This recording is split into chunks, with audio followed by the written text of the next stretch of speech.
తర్వాత చూద్దాం ఏముందో తెలంగాణలోను అధికారంలోకి. సో నెక్స్ట్ ఖచ్చితంగా వీళ్ళు వచ్చిన పెద్ద అందులో ఏం లేదు. ఎందుకనంటే ఫస్ట్ ఉన్నప్పుడు ఉమ్మడి ఆంధ్రప్రదేశ్ అని ఉన్నాము. ఆ తర్వాత వాళ్ళ నుంచి మనం డివైడ్ అయినాం. తెలంగాణ డివైడ్ అయింది ఏంటిది అని అంటే నీళ్లు నియమాలు. ఇక్కడ మనం చూసుకున్నా కూడా ఏంటిదంటే తెలంగాణ అధికారంలోకి త్వరలోనే రాష్ట్ర అధ్యక్షుడిని నియామకం. ఆ తర్వాత ప్రస్తుత కమిటీలన్నీ రద్దు, కొత్తవి నియమిస్తాము, యువత బీసీ లీడర్లకు ప్రాధాన్యత. సో ఈయనకు బాగా తెలుసు ఏం చేయాలో. ఇక్కడ తెలంగాణలో ఎవరికైతే లేదో, ఇప్పుడు మనం చూసుకున్నా కూడా ఏంటిది అని అంటే ఫస్ట్ కేసీఆర్ వాళ్ళు వచ్చారు, దొరల పాలన చేసిపోయారు. రేవంత్ రెడ్డి గారు వచ్చారు, ఏం చేస్తున్నారు, రెడ్డి పాలనలా చేసుకుంటున్నాడు. కాబట్టి మా బీసీలకు మా బీసీలకు ఇంపార్టెన్స్ అయితే ఇవ్వట్లేదు ఎవరు అని చెప్పి వాళ్ళు స్ట్రైకులు చేయడం జరిగింది. నిన్న వాళ్ళు ధర్నా చౌక్లో అయితే స్ట్రైక్ చేశారు. అండ్ తర్వాత ఆయనకు బాగా అర్థమైనట్టుంది ఎవరికి, చంద్రబాబు నాయుడికి ఏంటిది అని అంటే అవును ఎవరు లేరు కదా, మనం ఎందుకు బీసీలకి ప్రాధాన్యత ఇవ్వద్దు అని అనుకున్నట్టున్నారు. అందుకే ఇక్కడ బీసీలకి ప్రాధాన్యత ఇస్తూ వాళ్ళనే ఫస్ట్ నేను చేసుకుంటాను, ఉన్న కమిటీలన్నీ రద్దు చేస్తున్నారు. అండ్ త్వరలోనే ఇక్కడ తెలంగాణలో ఒక రాష్ట్ర అధ్యక్షుని అయితే నియమిస్తానని చెప్పి ఆయన చెప్తున్నాడు. 15 రోజుల్లోనే సభ్యత మోదు ప్రక్రియ ప్రారంభం. సో 15 రోజులలో అన్ని ప్రారంభిస్తాడు. ఇకపై ప్రతి 2వ శనివారం ఆదివారం ఇక్కడే ఆయన వాళ్ళు అర్థమైపోయింది ఆయనకి ఏం చేయాలి ఏంటి అనేది. సో ఆయన ఇది 4th టైం సీఎం అవ్వడం అనుకుంటా, 4th or 5th. మరి అలాంటిది ఆయనకు తెలుసు ఎలా ఉండాలి, ఏం చేయాలి, ప్రజల మధ్యలో ఎలా ఉండి ఏం చేస్తే బాగుంటుంది అనేది. అందుకే ఆయన ఆల్రెడీ అన్ని షెడ్యూల్స్ వేసేసుకున్నాడు. తెలుగు రాష్ట్రాల వివాదాలకు పరిష్కారం. సో తర్వాత తెలుగు రాష్ట్రాలలో ఏవైతే లైక్ ఎలా అని అంటే నీళ్ళ చోట కానీ, లేకపోతే ఈ కరెంటు చోట, ఆ తర్వాత ఉద్యోగాలు, ఇలాంటివి ఏవైతే ఉన్నాయో ఈ వాటిలలో ఏం జరిగిందా, అసలు ఎక్కడ ప్రాబ్లం ఉంది, ఏం ప్రాబ్లం ఉంది, ఎట్లా సార్ట్అవుట్ చేసుకోవాలనేది ఆయన చూస్తా అని చెప్పి చెప్తున్నాడు. పరిష్కారం అయితే మేము వెతుకుతామని చెప్పి. తర్వాత అవసరం అయితే సీఎం రేవంత్ రెడ్డితో మరోసారి భేటీ. ఓకే ఆల్రెడీ ఒకసారి భేటీ అయ్యారు. భేటీ అయిన తర్వాత వాళ్ళు ఏం మాట్లాడుకున్నారు వాళ్ళకే తెలియాలి. ఎందుకంటే వాళ్ళు ఇద్దరు మాట్లాడుకున్నారు, బాగానే ఉంది. సరే మీ పర్సనల్ మీరు ఏమైనా వన్స్ మీరు ప్రజల కోసం మేము భేటీ అయ్యాము, ఆ 2 రాష్ట్రాల మధ్య అసలు ఏమేమి జరిగాయి, అసలు ఎక్కడ ప్రాబ్లం అనేది రేజ్ అయింది అని చెప్పి మీరు ఇద్దరు కూర్చున్నప్పుడు మీరు నెక్స్ట్ ఏం మాట్లాడుకున్నారో కూడా అందరికీ చెప్పాల్సిన అవసరం అయితే ఉంది. కానీ ఆయన వచ్చారు, ఎవరు సీఎం మన చంద్రబాబు నాయుడు, ఆయన ఆంధ్ర, అక్కడ నుంచి ఇక్కడికి వచ్చారు, మంచిగా మాట్లాడిన తర్వాత మీరు అసలు ఏం మాట్లాడుకున్నారు మాత్రం ఎవరికేం చెప్పలేదు. మరి ఎవరికేం చెప్పకపోతే అది తప్పెవరిదవుతుంది, మీ సైడే వస్తుంది. అది సరిపోనట్టు మళ్ళీ ఇంకొకసారి నేను భేటీ అవుతాను కావాల్సి వస్తే అని చెప్పి అంటున్నారు. ఏంటిది అని అంటే నేను కూడా మీ తెలంగాణ డెవలప్ అవ్వాలి అని అనుకుంటాను, అలానే మా ఆంధ్ర కూడా డెవలప్ అవ్వాలి అని అనుకుంటాను. 2 తెలుగు రాష్ట్రాలు కూడా డెవలప్ అవ్వాలని నేను చూస్తున్నాను అని చెప్పి అయితే అని అంటున్నారు. ఇది ఒక మాస్టర్ ప్లాన్ అయ్యి ఉండొచ్చు. ఎందుకనంటే ఆయన చాలా తెలివిగా ఉంటారు.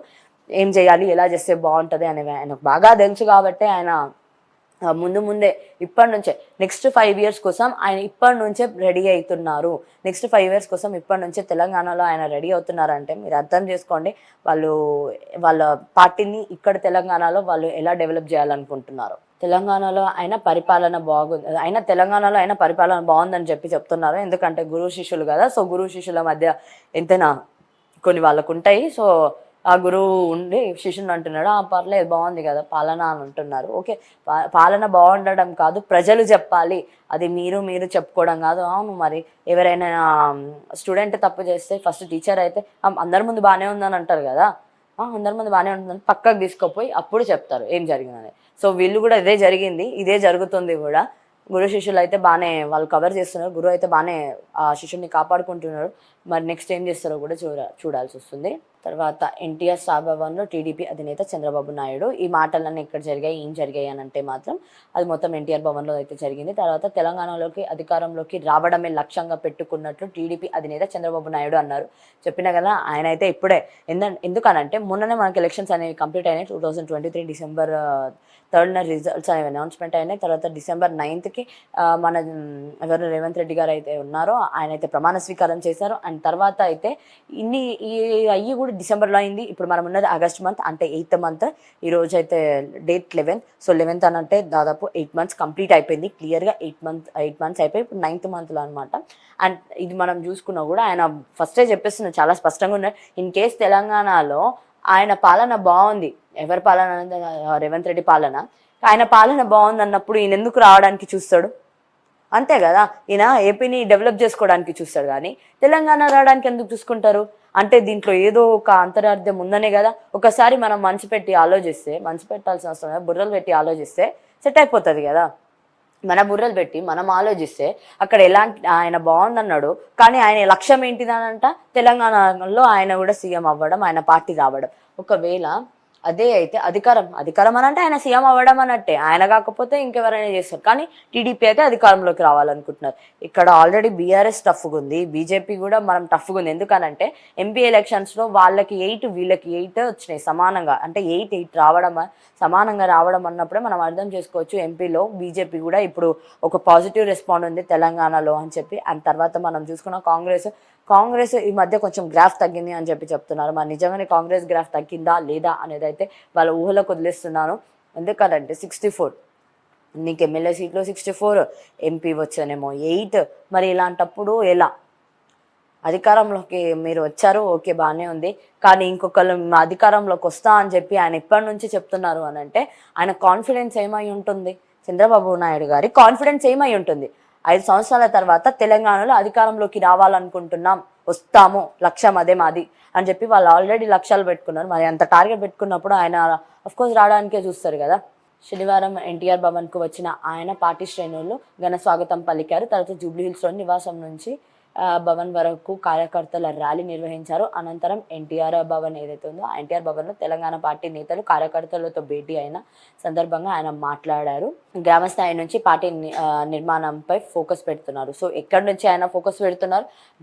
గ్రామాల స్థాయి నుంచి ఇప్పుడు పార్టీ దాకా వాళ్ళైతే ఆయన ఫోకస్ పెడతా అని చెప్పి చెప్తున్నారు. అంతేకాకుండా ఏంటిది అని అంటే మాత్రం ఈ 15 రోజులలోనే ఒక ప్రక్రియ అనేది ప్రారంభిస్తాము, అక్కడ నా గ్రౌండ్ వర్క్ అనేది స్టార్ట్ అవుతుంది అని చెప్పి ఆయన చెప్తున్నాడు. సో నెక్స్ట్ ఎలక్షన్స్ కోసం 2028 ఎలక్షన్స్ కోసం ఇప్పటి నుంచి ఆయన గ్రౌండ్ వర్క్ అనేది మొదలు పెడుతున్నా అని చెప్పి ఆయన సైడ్ నుంచి ఆయన చెప్పడం జరిగింది. ఆయన తర్వాత పార్టీలో యువకులకు, బీసీ లీడర్లకు ప్రాధాన్యత కల్పిస్తున్నారు.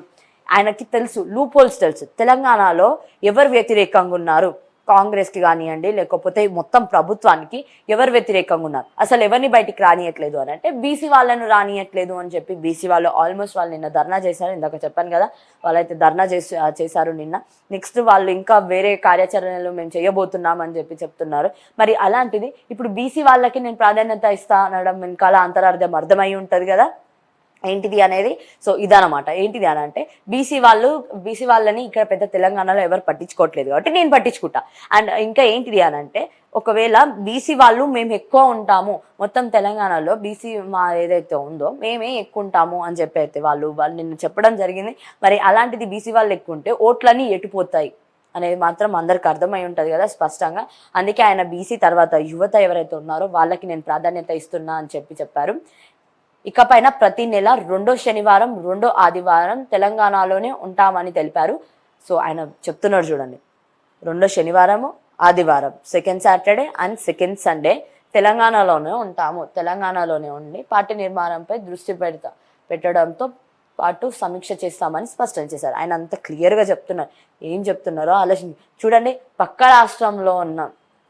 రాష్ట్రంలో సీఎం అయ్యి ఇప్పుడు మన రాష్ట్రం మీద, తెలంగాణ ఏదైతే ఉందో ఆ తెలంగాణ రాష్ట్రం మీద ఇప్పుడు ఖచ్చితంగా నేను 5 years తర్వాత నేను అధికారంలోకి రావడమే నా లక్ష్యం అని ఆయన అంత కాన్ఫిడెంట్గా చెప్పి second Saturday and second Sunday నేను ఇక్కడే హైదరాబాద్లోనే ఉండి ఏవైతే కావాలో అవన్నీ చూసుకుంటానో. అండ్ తర్వాత మెయిన్ లూప్ హోల్ ఏదైతే ఉందో ఆ లూప్ హోల్ని కూడా ఆయనకు తెలుసు కాబట్టి నేను బీసీలకి ప్రాధాన్యత ఇస్తున్నా, యువకులకు ప్రాధాన్యత ఇస్తున్నా అని చెప్పి ఆయన చెప్పడం జరిగిందంటేనే మనం అర్థం చేసుకోవాలి ఆయన విజన్ అనేది ఎంత క్లియర్గా ఉందో.